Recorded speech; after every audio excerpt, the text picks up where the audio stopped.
welcome back to CMOS Digital VLSI Design NPTEL course.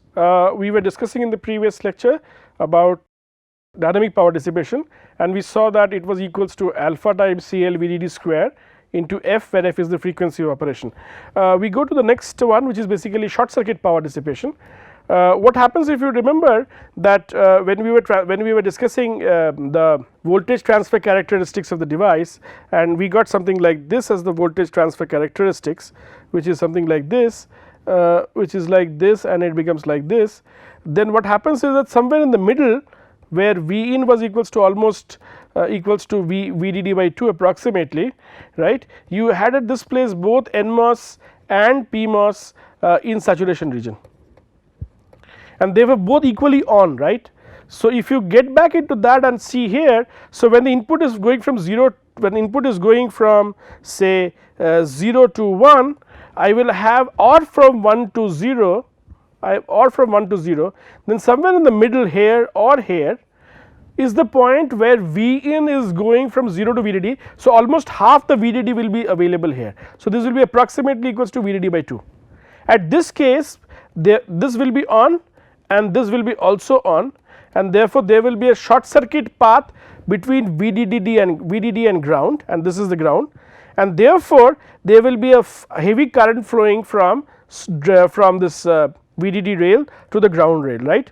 And therefore, you see for a short period of time defined as TSC, SC stands for example short circuit, right, TSC stands for short circuit, right, and therefore, we define this to be as PSC, the power dissipation, equals to VDD multiplied by ISC. ISC is the short circuit current which is flowing.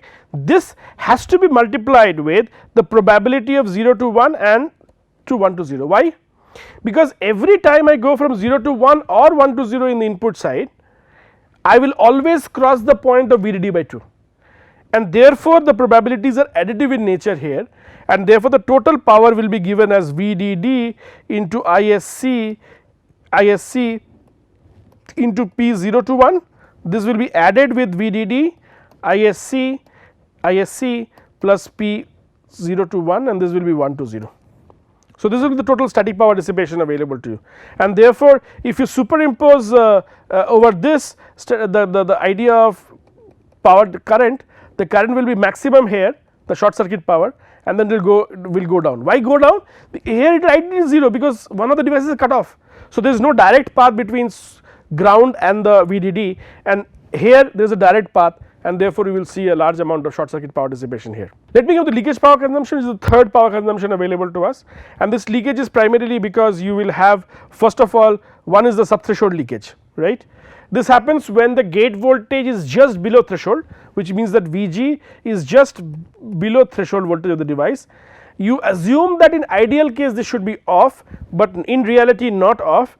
There are some carriers still available, and therefore, they will flow from source to drain, and therefore, that will result in what is known as a subthreshold current, right. So, this is known as subthreshold leakage or I sub. There can be also a gate leakage current, which is by virtue of the fact that on the gate side, remember, you are applying a voltage which was greater than 0. So, there was heavy electric field along this direction, and since source is grounded or even drain is grounded or giving you particular voltage, there will be, this acts like a, if this is typically very small, Tox is small enough, then this will direct leakage will be there of electrons from this end to this end, and therefore, they will be defined as the gate oxide leakage current. So, I will have 2 leakage currents available to me, one is the subthreshold current, which is this one, and you will have 1, 2, 3, 4. Why? Because each transistor will have one this side and one this side leakage current. So, I will have 4 leakage current per inverter, right, and that is a major concern or major concern available to us. So, if you try to find out the value of IP peak, it is nothing but I peak, which is I peak means the current flowing through the leakage current, which is sum of basically the subthreshold and the gate leakage current. So, this one is basically the sum of these two multiplied by VDD, and this is how it works out. So, let me give you a brief idea about the whole equations. So, the power equation in CMOS is something like this. So, the first power is basically the dynamic power, which you see in front of you, alpha times F times CL times VDD square, right, and the dynamic power today is approximately 40 to 70% of the total chip power, right, and this is a very well known fact available to us.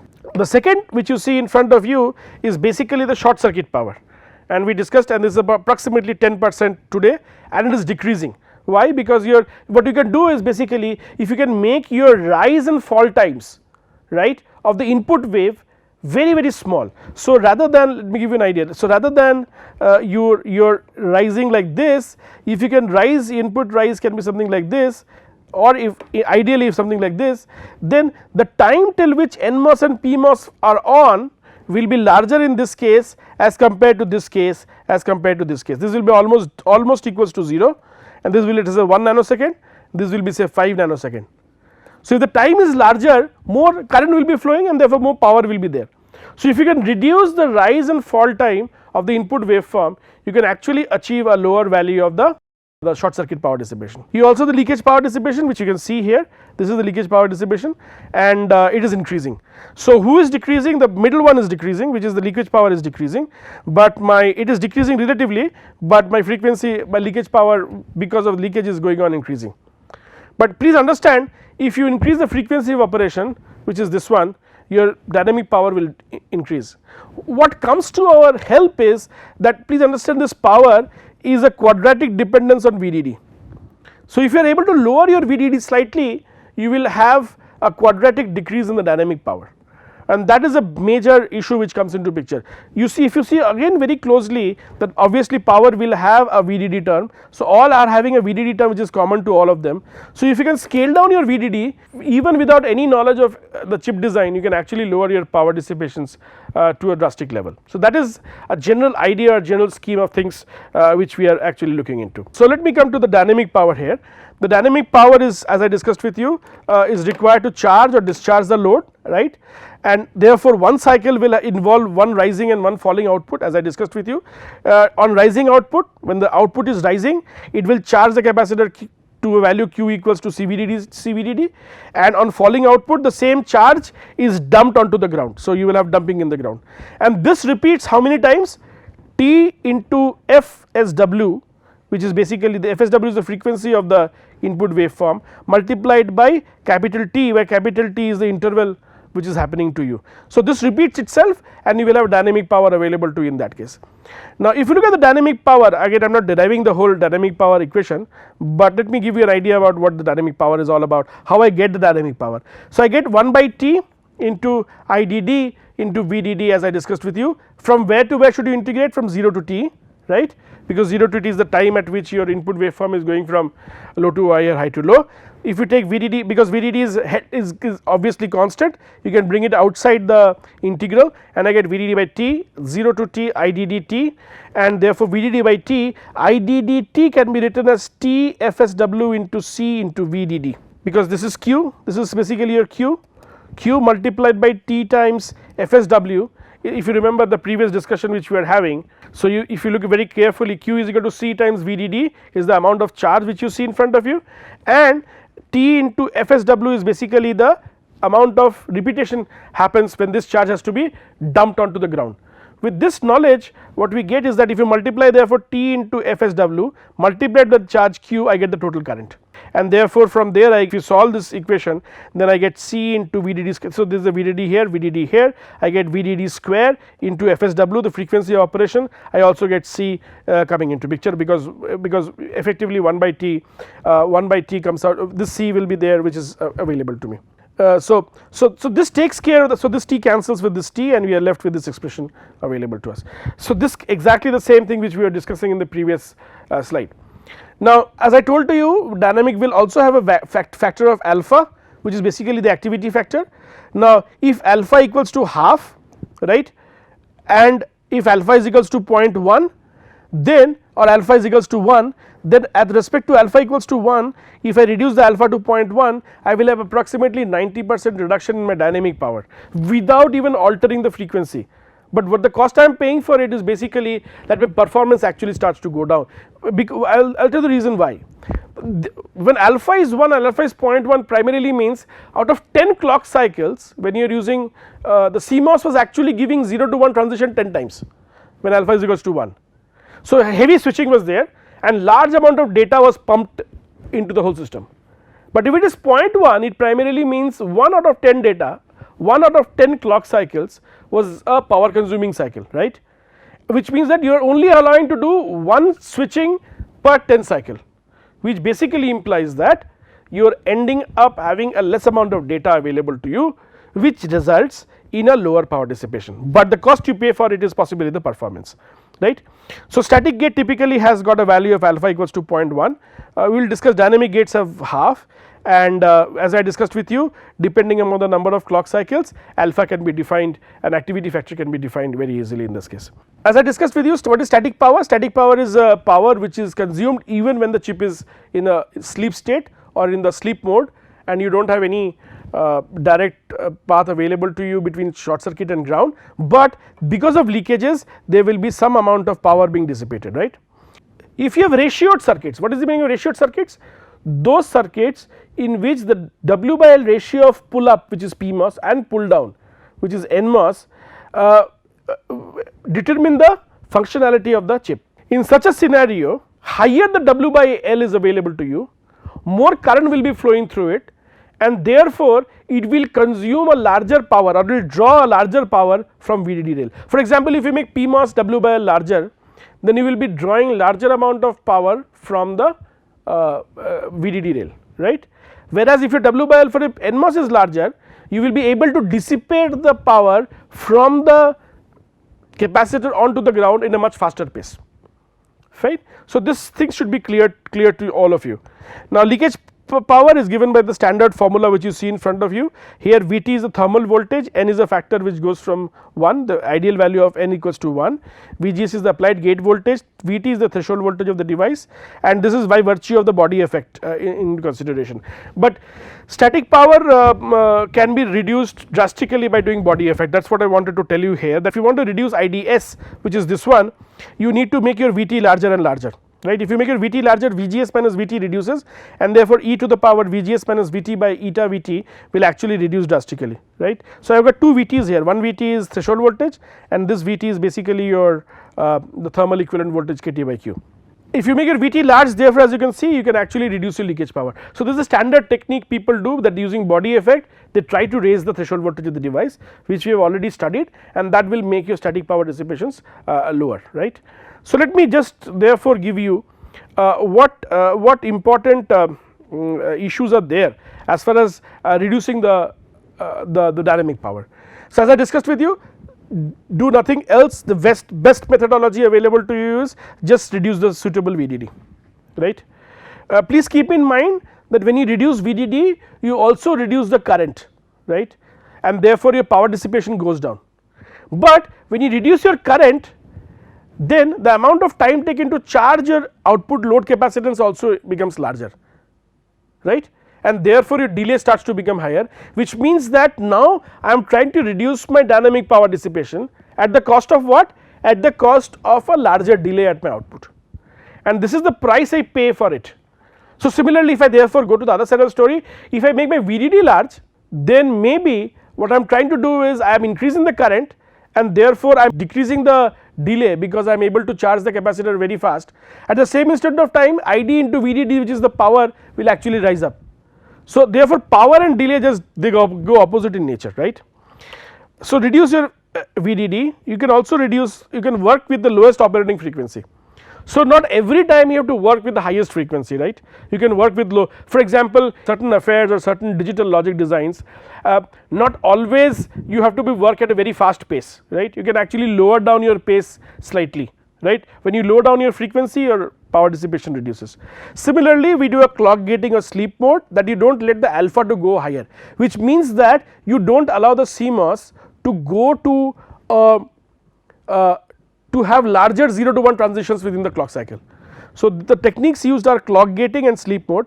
Well, you need to follow certain standard books to understand this, it is out of the course at current stage, but this is methodology used. You can have a look at many research papers, many books are available where you will have clock gating properly introduced in sleep mode transistors are there, right. Another methodology people use is basically known as stacking, and they use the stack devices which you can see here for reducing the leakage current, right. So, for dynamic power reduction, please concentrate on VDD, that is the first one. The second is CL, load capacitance. The third is alpha, which is basically the clock using clock gating or sleep mode transistor, and then fourth is the frequency of operation which you see. if you want to reduce static power, there are 3 options available again with us. Use ratioed circuits, so that your W by L ratio, if you change and if you can enhance the W by L ratio, you will be able to achieve a larger current, right, and you will be able to achieve it. But static power comes by virtue of what? By virtue of subthreshold current and your gate leakage current. So, if you have a larger device, your subthreshold currents will reduce drastically and you can actually have a low reduced power, static power.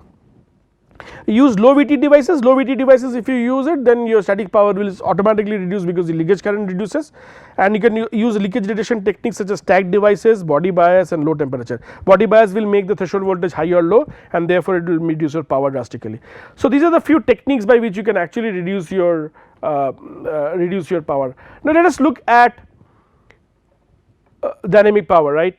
First, as I told to you, reduce VDD, it has got a quadratic phenomena. So, there will be reduction of VDD square, they will be proportional to VDD square. So, they will be reducing that, but, and that is the big but here which you see in front of you, is that as VDD approaches approximately twice VT, right, which is twice VT here, your current becomes so low that you are not able to sustain a good performance in the limit on the chip. So, while reducing VDD is a good option, but reducing it drastically to a very low value will be again detrimental to your performance, as I discussed with you earlier. Lowering CL primarily means that you reduce your transistor load capacitances. This will improve the performance for sure because it will make it higher. But then you see, I will give you an example. If you reduce your CL load capacitance, but if the loading, if there is a self loading phenomena, what is self loading phenomena? I will explain to you. What is self loading? That you wanted to make the PMOS, let us say, stronger as compared to NMOS. So, you increase the W by L of PMOS. As a result, the overlap capacitances, COX, everything suppose increases, and it starts loading the output load capacitance.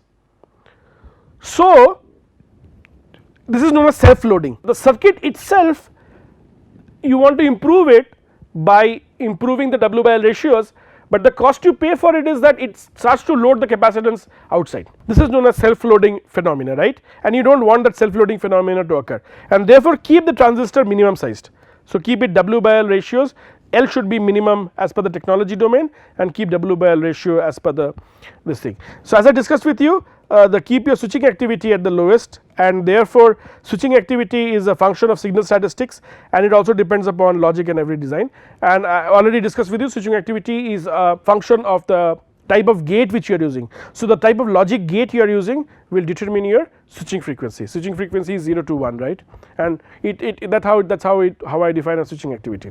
Just to give you an idea about here, I will just give you a brief idea what I was trying to say here, that if you want to have a larger W here, W by L width is larger. If widths are larger, you will automatically have a higher capacitance. Why? Because widths are larger, W will be larger, W into L, which is basically the area under the gate, will be larger, and you automatically have a higher capacitance. But if your W is larger, I can afford to keep my voltage low, because if W is larger, it has got a better current carrying capability, I can afford to keep voltage low. But the problem is that in order to keep the performance of the chip in a proper state, I can't afford to go for a lower voltage. So, what I do? I increase the voltage to a higher voltage. Now, so when I go from large W to small w, because I want, for certain reasons, I want the area of the silicon to be low, I lower my capacitance nonetheless, but then I have to ensure that I also have to raise the value of voltage, applied voltage, so that I do not keep this performance degraded to a larger extent, right. So, this is very, very important, and one should be very careful about it, that though you are raising the value of W or lowering the value of W, please ensure that your applied gate voltages or applied drain voltages, in this case VDD, do not go below a particular device. The larger size devices are only useful when interconnect dominates, which means that the interconnect which connects to CMOS inverter, if that capacitance is higher, which means that there is no self loading phenomena, then only if I increase W by L of PMOS, it does not influence your CL because there is no self loading and you are happy with it, right. But if your wiring capacitance, interconnect capacitance is much smaller as compared to the CL, then there will be a loading phenomena, and therefore if you change the W by L ratio of the PMOS or NMOS, your CL will start to change, as I discussed with you in the previous turn, and that makes my life difficult, right. So what we generally do is that we try to have a minimum size device, and it is usually meant for achieving the lowest power available to you, right. So this is what we have discussed till now. The other part, I will not go into details of this one here, but I will just give you a brief idea about what this logics are. You might not be knowing what is DCVSL or CSA or maybe CPL, but what I primarily tell you from this graph is, which is basically this graph, is basically an 8-bit adder. So adders are nothing but simple combinational blocks, we will study later on, which add 2 bits, 1 or 0 or 0 or 1, they will just add 2 bits, and these 2 bits when they get added up, they give you an output, right. So what this graphs tell you is how the delay between the primary input and primary output is plotted on the x axis, right, and the PDP, which is the power delay product, is plotted on the y axis. Now as you can see, as the delay goes on higher and higher, which that means you move on the x axis from left to right, your PDP actually drops down. I would expect to see the PDP to rise because power into delay, but as you make your delay larger and larger, why your delay is increasing larger and larger? Because you are reducing your VDD. As you reduce your VDD, please understand power is a quadratic function of VDD. So the power drops down quadratically, right, but the delay drops down linearly or increases linearly. So the overall what happens is that the PDP starts to improve, right, and that is very interesting phenomena which we see, that though we increase the delay and we move from low values of delays to high values of delay here, my PDP reduces. The reason is I can go for higher delay because I can afford to have a lower VDD. Lower VDD primarily will have a lower current, higher delay, but when your currents are lower you end up having lower power, therefore PDP actually lowers down because the reduction in power is higher as compared to increase in delay. Am I clear? And as a result there will be almost a linear or maybe a quadratic flow drop in the value of the PDP in this case. This results in this drop of current value of voltages which you see. This example is for an 8-bit adder which is being fabricated in a 2 micron technology. 2 micron technology basically means the channel length is basically 2 micron, 2 micrometer, right, and this gives you an idea about what the logic style is. With these words I will finish off today's lecture, and next turn we will start with maybe the combinational logical block and show you how it works out. So let me recapitulate what we did today or this turn. We looked into the power, what are the various contributions of power in the circuit, especially a CMOS inverter circuit, how does it influence the functionality of a chip. What we will be also looking later on is how can I reduce the power and optimize the delay, and we have seen on what parameters does the power depend and where as a designer should you pluck your power, pluck your parameters so that the power reduces.